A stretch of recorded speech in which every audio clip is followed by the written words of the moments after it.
আসসালামু আলাইকুম রহমতুল্লাহ। প্রিয় শিক্ষার্থী বন্ধুরা, আমরা যারা 2026 সালে অনিয়মিত গণিত পরীক্ষা দিলাম তাদের জন্যই কিন্তু আমরা 9 নম্বর সৃজনশীল প্রশ্নের সমাধান নিয়ে এসেছি।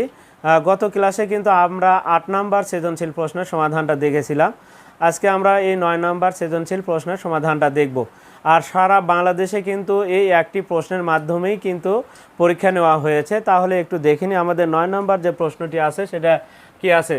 দেখো এখানে দেখো চিত্রে ABCD সামান্তরিক, AB সমান 4 সেমি এবং AD সমান 2 সেমি এবং কোণ E এবং EFC বৃত্তচাপের কেন্দ্র B। তো যাই হোক, এখন তথ্যগুলো দেওয়া আছে। তাহলে দেখো আমি যদি তথ্যগুলো একটু চিত্রের উপরে লিখি তাহলে এটা কত হবে, এটা 4 হবে, এটাও কত হবে, এটাও 4 হবে, এটা কিন্তু 2 হবে, এটাও কিন্তু 2 হবে। যাই হোক, সেন্টিমিটার আমি আর লিখলাম না, বা সিএম আমি লিখলাম একটু, সিএম আমাদের 2 সেন্টিমিটার আছে। এখন যাই হোক, আমাদের যে ক নাম্বার যে প্রশ্নটি আছে সেটা বলা আছে একটি ঘনকের সমগ্র পৃষ্ঠতলের ক্ষেত্রফল 18 বর্গ সেমি হলে এক ধার নির্ণয় করো। আসলে ধার বলতে কি বোঝানো হয়, যে ঘনকের একটা বাহুর দৈর্ঘ্য কিন্তু আমাদেরকে বের করতে হবে।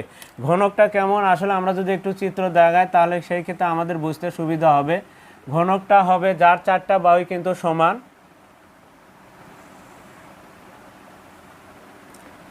সব দিকে কিন্তু সমান। আমরা যদি মনে করি তাহলে সেই ক্ষেত্রে রুবিক্স কিউবের মতো, অর্থাৎ আমাদের রুবিক্স কিউব দেখো সব দিকেই কিন্তু সমান, তাহলে সেই ক্ষেত্রে রুবিক্স কিউবের সাথে তুলনা করা যেতে পারে। এটা একটা ঘনক।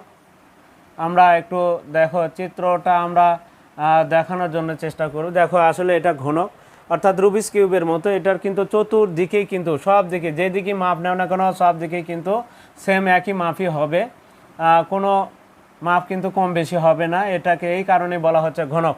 এখন আরেকটা জিনিস আছে, আমরা কিন্তু আয়তাকার যদি ঘনবস্তু হয় তাহলে সেই ক্ষেত্রে ইটের ক্ষেত্রফল সম্বন্ধে কিন্তু আমরা কি জানি।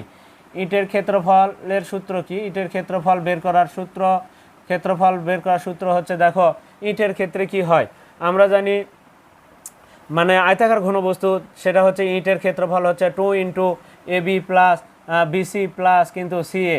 যেহেতু আমরা যদি ইটেরটা জানি, কারণ আসলে আমরা কিন্তু এই অধ্যায়ের ওপর আমাদের বেসিক ক্লাস রয়েছে, সেখানে কিন্তু সূত্রটা সুন্দরভাবে তোমাদেরকে বুঝে দেওয়া আছে, তোমরা ওখান থেকে দেখে নিতে পারো। তাহলে সেই ক্ষেত্রে এটা হচ্ছে ইটের ক্ষেত্রফল। তাহলে যেহেতু এটা ঘনক তাহলে এর জায়গা তো হবে, কারণ এখানে সবগুলো প্রত্যেকটাতে এখানে কিন্তু কি থাকবে না, BC কোনো কিছু অক্ষর থাকবে না, প্রত্যেকটাতে। তাহলে এখানে কি হবে A গুণন A যোগ, এখানেও কি হবে A গুণন A, তারপরে কি হবে আবারও A গুণন A।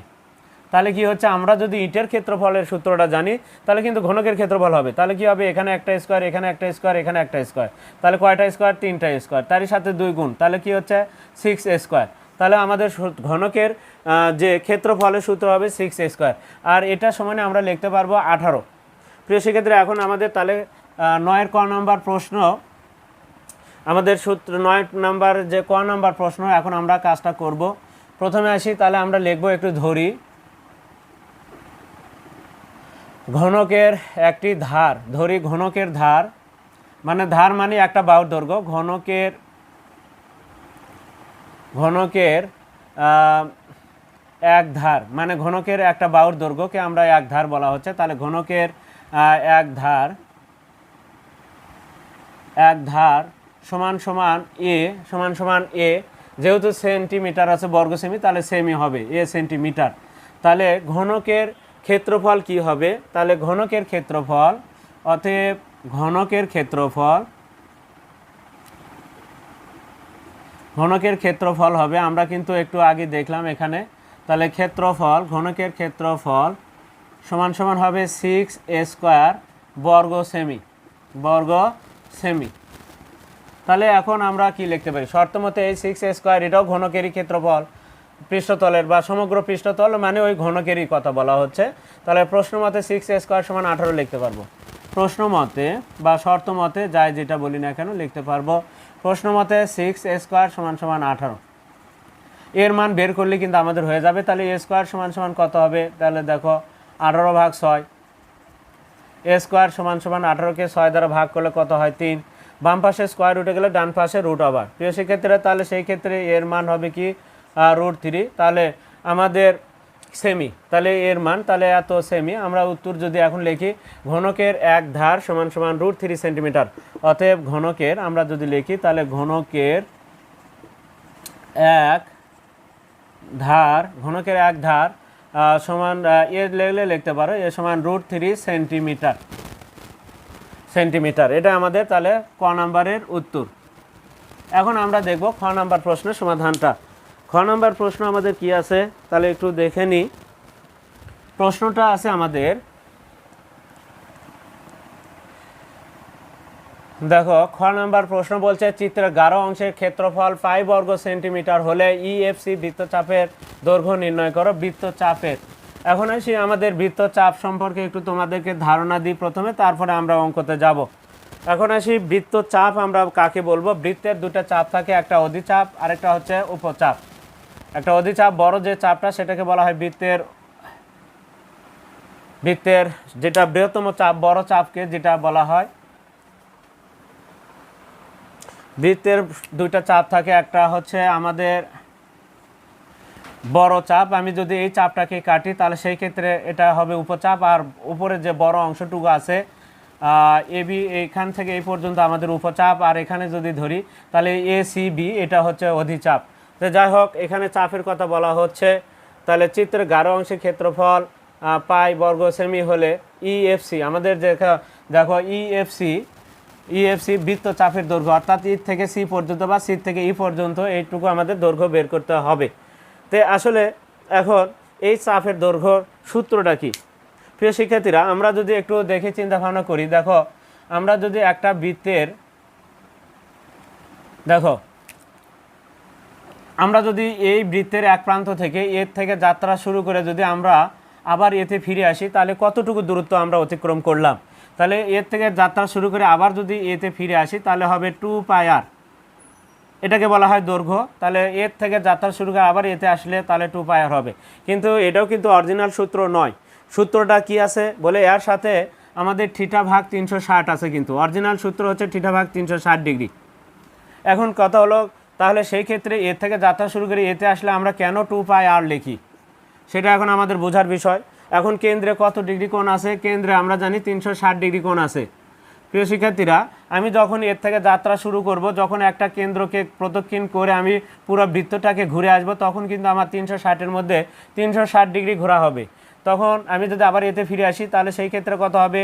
2πr, থিটার জায়গা তখন 360 যেহেতু ঘুরছি তখন 360-এর নিচে 360, এই কারণে 360 কেটে যাওয়ার পরে কিন্তু 2πr থাকে। তাহলে অরিজিনাল সূত্র কিন্তু 2πr θ/360।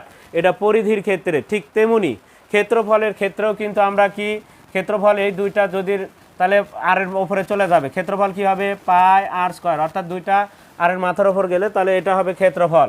কিন্তু এটাও কিন্তু অরিজিনাল ক্ষেত্রফলের সূত্র নয়, এর সাথেও কিন্তু θ/360 আছে। তাহলে কেন এখন তাহলে শুধু πr² হচ্ছে? πr² কেন হচ্ছে বলে এখানে যখন আমরা 360 ডিগ্রির মধ্যে যখন সম্পূর্ণ বৃত্তের ক্ষেত্রফল চাবো তখন হবে 360/360, তখন 360-এর থিটার মান তখন হবে 360, যার কারণে 360 কেটে যাওয়ার পরে কিন্তু আমাদের শুধু πr² থাকে। সেক্ষেত্রে এখান থেকে আমরা তাহলে কি দেখতে পেলাম? যখন সম্পূর্ণ বৃত্তের ক্ষেত্রফল হবে তখন শুধু πr² হবে, 360 কেটে যাবে। ঠিক তেমনি যখন সম্পূর্ণ বৃত্তের পরিধি অর্থাৎ সম্পূর্ণ বৃত্তের যখন দৈর্ঘ্য, পরিধিটাও একটা দৈর্ঘ্য, যখন সম্পূর্ণ বৃত্তের দৈর্ঘ্য হবে তখন 2πr হবে, 360 কেটে যাবে। কিন্তু যদি তোমাকে এখন বলা হয় যে তুমি এর থেকে যাত্রা শুরু করে বিতে যাও, তাহলে এর থেকে বিতে যদি দৈর্ঘ্য বের করতে বলে, অর্থাৎ এই চাপের দৈর্ঘ্য যদি বের করতে বলে, তখন কিন্তু আমাদের θ/360 লিখতে হবে। এই কারণে θ/360 কিন্তু আমাদের এই সূত্রের সাথে ছিল, কিন্তু এই যখন পুরো সম্পূর্ণ বৃত্তের কথা বলা হয় তখন শুধু আমরা 2πr লিখি, কিন্তু আমরা θ/360 লিখি না। এখন আমাদের যেহেতু অল্প পরিমাণ, এইটুকুর জন্য আমাদের এর থেকে বি চাপের দৈর্ঘ্য বা ইর থেকে সি পর্যন্ত এর দৈর্ঘ্য বের করতে হবে, তখন কিন্তু আমরা θ/360 কিন্তু আমাদের লিখতে হবে। এখন আসি দেখে নিই, তাহলে আমরা গাঢ় অংশের ক্ষেত্রফল পাই দেওয়া আছে। তাহলে গাঢ় অংশের ক্ষেত্রফল, তাহলে এটা একটা বৃত্তের অংশ, গাঢ় অংশের ক্ষেত্রফল বের করতে হলে এখন আসি আমাদের ব্যাসার্ধ কিন্তু আমাদের ধরে নিতে হবে। ধরি ওই গাঢ় অংশের ব্যাসার্ধ ধরে নিব, আমরা ধরি গাঢ় অংশের ব্যাসার্ধ সমান সমান হচ্ছে আমাদের আর। তাহলে গাঢ় অংশের ক্ষেত্রফল কি হবে? গাঢ় অংশের ক্ষেত্রফল, যেহেতু এখানে আমাদের সূত্রেতে দেওয়া আছে ক্ষেত্রফল, তাহলে গাঢ় অংশের ক্ষেত্রফল হবে আমাদের গাঢ় অংশের, এটা কিন্তু সম্পূর্ণ বৃত্তের নয়, তাহলে অল্প পরিমাণ, দেখো বৃত্তের কিছু পরিমাণ, তাহলে কি হবে? গাঢ় অংশের ক্ষেত্রফল হবে কি পাই আর স্কোয়ার থিটা ভাগ কিন্তু 360 ডিগ্রি, থিটা ভাগ 360 ডিগ্রি, পাই আর স্কোয়ার থিটা ভাগ 360। এখন প্রশ্ন মতে এই পাই আর স্কোয়ার থিটা ভাগ 360 সমান কিন্তু আমরা 18 লিখতে পারবো। আর এখানে কিন্তু দেখো আমাদের যে এখানে বৃত্তের কেন্দ্র বলা হচ্ছে কিন্তু বিটা বৃত্তের কেন্দ্র হওয়ার কারণে এই যে বি থেকে সি পর্যন্ত যে দূরত্ব সেটাকে আমরা বলবো ব্যাসার্ধ। তাহলে এখানে আর এর মান কত?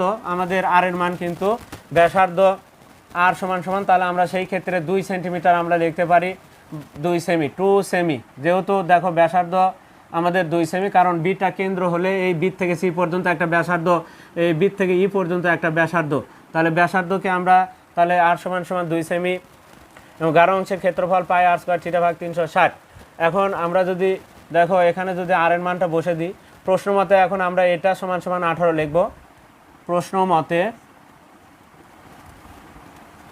মতে পাই আর স্কোয়ার থিটা ভাগ 360 ডিগ্রি সমান সমান হচ্ছে আমরা পাই, উভয় সাইড থেকে পাই দেখো আমাদের ভাগ করলে উঠে যাবে বা পার করে দিলে, তাহলে পাইটাকে যদি পার করে দেওয়া হয় আর এর মান কত আছে আমরা যদি এখানে বসে দিই 2 এর ওপরে স্কোয়ার, আর এই পাইটাকে আমরা ওই পাশে পার করে দেব, থিটার মান কিন্তু নেই আমাদের 360 ডিগ্রি আমরা লিখলাম সমান সমান পায়ের নিচে আমাদের এই পাই গেল, কাটাকাটি করলে 1 হয়, তাহলে এখানে 4 থাকে, 4 গুণন থিটা ভাগ 360 সমান সমান হচ্ছে 1। এখন আসি আমরা 4 দ্বারা এই 360 যদি ভাগ কাটাকাটি করি, 4 কাটে যায় এখানে কত 90 ডিগ্রি হয়, তাহলে থিটা ভাগ 90 ডিগ্রি, থিটা ভাগ 90 ডিগ্রি সমান সমান কত আসে আমাদের 1। এবার যদি আমরা 90 পাশে পার করে দিই তাহলে থিটার মান, অতএব থিটা সমান সমান 90 ডিগ্রি আমরা মান পেয়ে যাই। তাহলে থিটার মান এখন আমরা পেয়ে গেলাম। প্রিয় শিক্ষার্থীরা, সম্পূর্ণ বৃত্ত কিন্তু নয়, এখন আমাদের এটা কিন্তু বৃত্তাংশের ক্ষেত্রফল বা বৃত্তকলা বা বৃত্তাংশ, বা আমাদের কিন্তু বলছে তাহলে ইএফসি বৃত্তচাপের দৈর্ঘ্য নির্ণয় করতে বলছে। তাহলে দৈর্ঘ্য মানে হচ্ছে আমাদের কি দৈর্ঘ্য, এর থেকে বি পর্যন্ত দৈর্ঘ্যকে কি বলা হয়? 2 পাই আর থিটা ভাগ 360। দৈর্ঘ্য হলে অল্প পরিমাণ হলে থিটা ভাগ 360 লিখতে হবে। তাহলে এখন আমরা লিখব কি, অতএব আমাদের যেহেতু থিটার মান কিন্তু আমরা পেয়েছি 90 ডিগ্রি, এখন তাহলে আমরা ইএফসি বৃত্তচাপের দৈর্ঘ্য, বৃত্তচাপের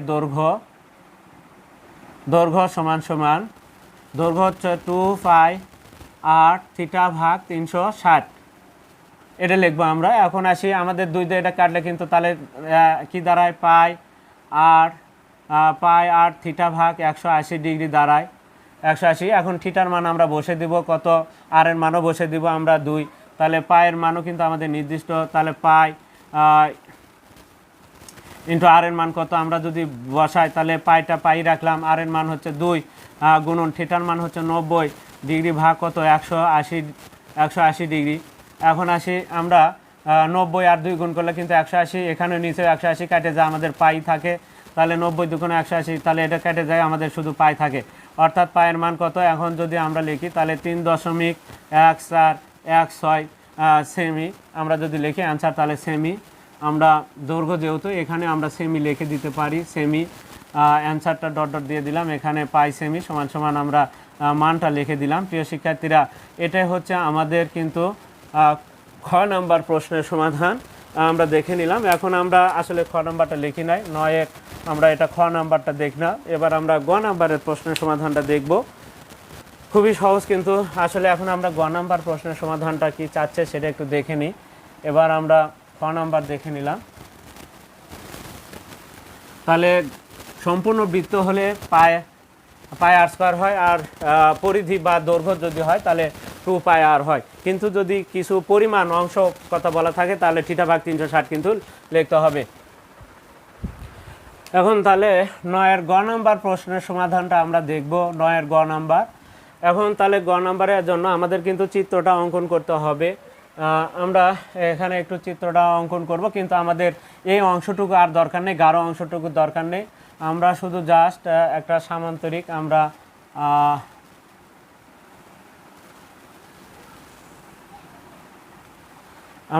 এখন একটা সামান্তরিক দাগাবো, শুধু জাস্ট এ বি, এখানে সি, এখানে কিন্তু ডি। এখন আমরা ABCD যার মান এটা কিন্তু 2 সেন্টিমিটার, এটা 2 সেন্টিমিটার হলে এটাও কত হবে, এটাও কিন্তু 2 সেমি, এটা 4 সেমি, তাহলে এটাও 4 সেমি হবে। এখন আসি এখানে কিন্তু কোণ দেওয়া আছে, দেখো 120 ডিগ্রি কোণ দেওয়া আছে, 120 ডিগ্রি কোণ দেওয়া আছে। এখন আমরা যে কাজটা করব, তাহলে ABCD এর আমরা লিখব, দেখো দেওয়া আছে, আমরা লিখব দেওয়া আছে লিখব কি ABCD সামান্তরিকের, ABCD সামান্তরিকের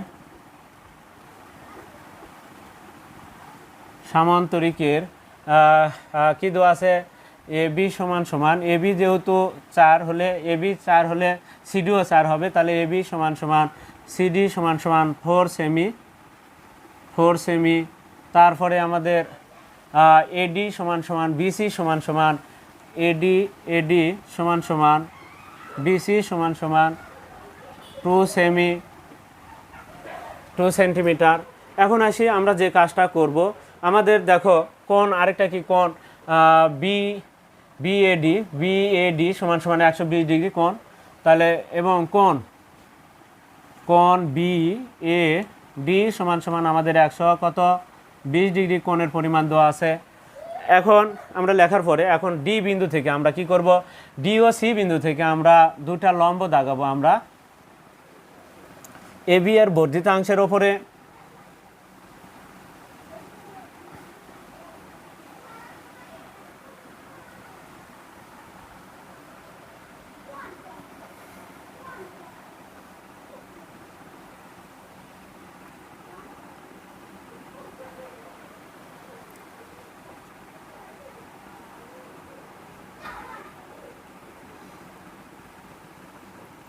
এখন দেখো এটাকে আমরা দিলাম আর এটাকে আমরা F দিলাম।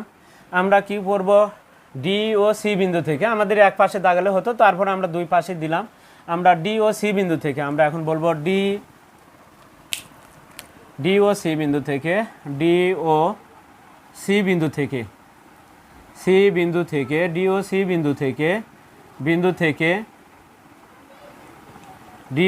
বিন্দু থেকে কার ওপর, AB এবং AB এর বর্ধিতাংশের ওপর, AB এর বর্ধিতাংশের ওপর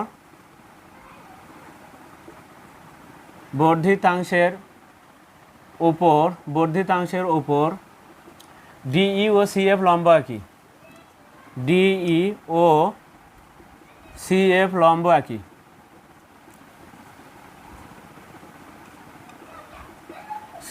আঁকি। আসলে আমাদের যে কথা বলা হচ্ছে AB ও DC বাহুর মধ্যবর্তী লম্ব দূরত্ব, তার মানে আমাদের DE আর CF এর মান যে কোনো একটা মান বের করলে কিন্তু হবে। এখন আমাদের DE এর মানটা বের করো। প্রিয় শিক্ষার্থীরা দেখো, এটা যদি 120 ডিগ্রি হয়, আমরা জানি কোনো একটা এটাতে যদি এটাকে আমরা কি বলবো ABC, এটাও কিন্তু একটা কোণ, তাহলে এটা কত ডিগ্রি কোণ, এক সরল কোণ। তাহলে ABC কোণ ABCকে কত ডিগ্রি বলা যাবে, 180 ডিগ্রি বলা যাবে, কারণ এটা একটা এক সরল কোণ। কত ডিগ্রি আছে, এ পাশে 90, আমরা যদি মাঝখানে ভাগ করি কোণ লম্ব দাগায় তাহলে কিন্তু এ পাশে 90, এ পাশে 90, টোটালে কত ডিগ্রি আছে, 180 ডিগ্রি আছে, যাকে বলা হয় সরল কোণ। তো আমাদের এই সাইডে যদি 120 থাকে, এই পাশে কত আছে, কারণ এই দুইটা মিলে কত ডিগ্রি কোণ হবে, 180 ডিগ্রি। তো এই পাশে যদি 120 থাকে, এই পাশে 60 আছে, এই 60 ডিগ্রি নিয়ে আমরা এটাকে বিপরীত বাহু বা লম্ব আর অতিভুজ ধরে সাইনের মাধ্যমে আমরা তাহলে এই DEর মানটা আমরা কিন্তু বের করতে পারবো। এখন আসি, তাহলে আমরা কি যে কাজটা করব সেটা হচ্ছে, দেখো তাহলে আমাদের কি কোণ AD এর মান কিন্তু BAD এর মান কিন্তু BAD এর মান কিন্তু 120 ডিগ্রি দেওয়া আছে, তাহলে কোণ লম্ব একই, ফলে আমাদের ডি এ ই একটি সমকোণী ত্রিভুজ হলো উৎপন্ন হলো। ফলে আমরা যদি লিখি তাহলে ফলে D A E D A D A E এই একটি সমকোণী ত্রিভুজ উৎপন্ন হলো, একটি সমকোণী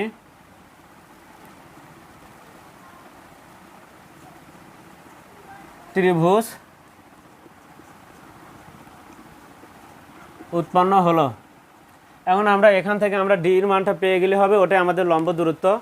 এখন আসি আমরা, তাহলে দেখো কোণ ডি এ ই সমান কি হবে?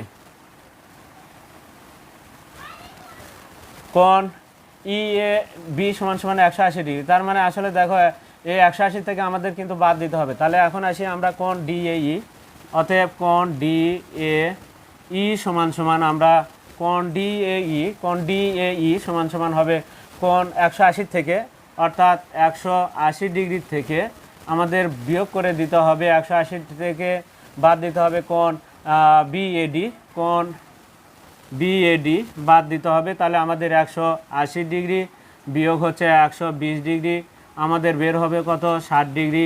তাহলে আমরা পেলাম এটা হচ্ছে আমাদের 60 ডিগ্রি। প্রিয় শিক্ষার্থীরা, কোণ ডিএই সমান সমান 60 ডিগ্রি। এখন আসি আমরা সাইনের মাধ্যমে, কিন্তু আমরা সাইনের বাংলা হচ্ছে কি লম্ব ভাগ অতিভুজ বা বিপরীত বাহু। কোণের বিপরীত পাশে আমরা কিন্তু তোমাদের বইয়ে এখন দেওয়া আছে কোণের বিপরীত পাশে যে বাহুটি থাকে সেটাকে বলা হয় বিপরীত বাহু।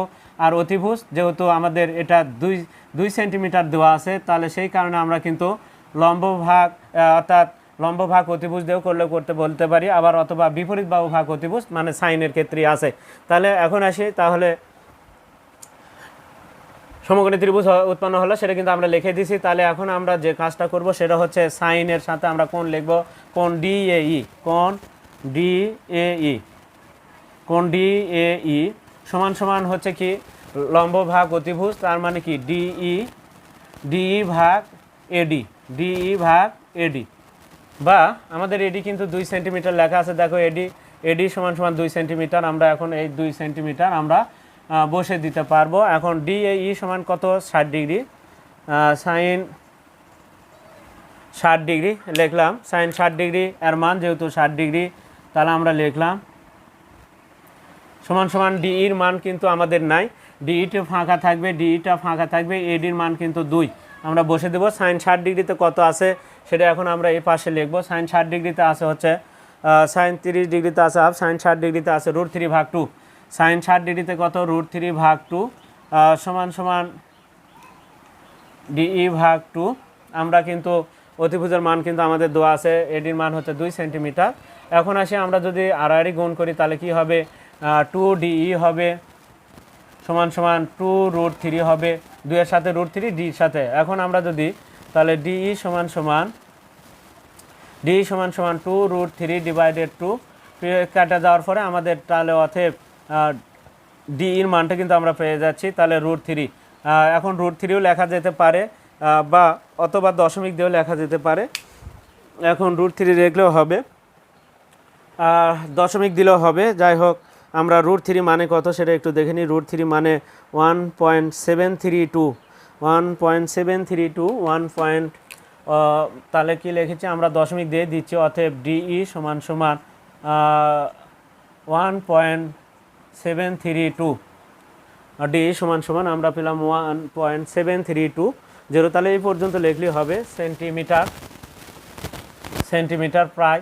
এখন দশমিকের পরে কিন্তু 3 ঘর নয় 2 ঘর লিখতে হয়, তাহলে এত সেন্টিমিটার প্রায় আমরা লিখে দিব প্রায়। এখন তারপর আমরা উত্তর লিখব কি, দেখো কি বলছে, মধ্যবর্তী লম্ব দূরত্ব, বাহু দুটির মধ্যবর্তী লম্ব দূরত্ব, অতএব এবি ও ডিসি বাহুর মধ্যবর্তী দূরত্ব হচ্ছে কত? সমান সমান 1.73 লিখে দিলে হচ্ছে, 2 না লিখলে হবে, এত সেন্টিমিটার প্রায়। প্রায় লিখে দিতে হবে। তাহলে প্রিয় শিক্ষার্থীরা আমরা কিন্তু দেখো গ নাম্বার প্রশ্নের সমাধানটা কিন্তু আমরা দেখে নিলাম। আসলে খুব একটা জটিল প্রশ্ন কিন্তু নয়। আসলে যদি আমরা আগের অঙ্কগুলো যদি আমরা যে অধ্যায়ভিত্তিক অঙ্কগুলো দিয়েছি সেই অঙ্কগুলো যদি দেখে থাকি তাহলে এই অঙ্কগুলো কিন্তু আমাদের কাছে কোনো ব্যাপারই না, অঙ্কগুলো কিন্তু নিয়ম অনুযায়ী হয়ে যাবে। প্রিয় শিক্ষার্থীরা, তাহলে আজকে আমরা 9 নম্বর প্রশ্নের সৃজনশীল সমাধানটা দেখে নিলাম। পরবর্তী ক্লাসে আমরা কিন্তু 10 নাম্বার ও 11 নাম্বার যে প্রশ্নটি রয়েছে সেই প্রশ্নের সমাধান কিন্তু ধারাবাহিকভাবে তোমাদের সামনে দেওয়ার জন্য চেষ্টা করব। ততক্ষণ পর্যন্ত কিন্তু তোমরা অবশ্যই আমাদের পাশে থাকবে। আমরা যেহেতু চ্যানেলটিতে নতুন, তাই তোমাদের কাছে অবশ্যই একটা আবদার থাকবে, তোমরা অবশ্যই চ্যানেলটিকে সাবস্ক্রাইব করবে এবং ফেসবুকে যারা আসো তারা অবশ্যই ফলো দিবে এবং বেশি বেশি করে তোমরা লাইক, কমেন্ট এবং শেয়ার দিবে। আজকে এ পর্যন্তই। খোদা হাফেজ।